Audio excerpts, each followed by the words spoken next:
আসসালামু আলাইকুম প্রিয় এসএসসি, তোমাদের রেজাল্ট প্রকাশ নিয়ে আন্তঃশিক্ষা বোর্ডের একটি সভা অনুষ্ঠিত হয়েছে এবং সেই সভায় তারা তোমাদের রেজাল্ট কিভাবে প্রকাশ করবে এই নিয়ে আলোচনা করবে এবং সবার ভিতরে কি কি আলোচনা হতে পারে তা নিয়ে আজকের ভিডিওটি। তো এই আর্টিকেলটি প্রকাশ করেছে তোমার দৈনিক শিক্ষা ডট কম প্রতিবেদক। তো চলুন দেখে নিই। তো দেখো, আন্তঃশিক্ষা বোর্ড সমন্বয় কমিটির 574তম সভা অনুষ্ঠিত হবে আগামী 6 আগস্ট এবং সবাই এসএসসি ও সমান পরীক্ষার ফল প্রকাশ এবং জুনিয়র বৃত্তি পরীক্ষা 2026-এর প্রশ্নপত্র প্রণয়ন ও পরিশোধন নিয়ে আলোচনা হবে। অর্থাৎ তোমাদের পরীক্ষার রেজাল্ট সম্পর্কে তারা এভাবে আলোচনা করবে এবং তোমাদের বৃত্তি সম্পর্কে তারা আলোচনা করবে ওই সভায়।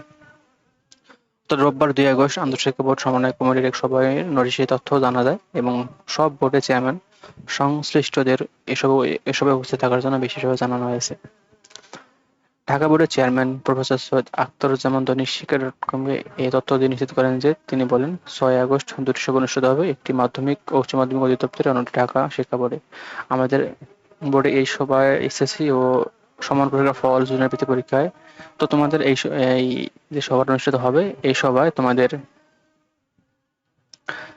তোমাদের ফলাফল কিভাবে দিবে এবং তোমাদের বৃত্তি কিভাবে দিবে এ নিয়ে তারা আলোচনা করবে এবং তোমাদের ফলাফল ঠিক কখন প্রকাশ করবে তা নিয়ে তারা আলোচনা করবে।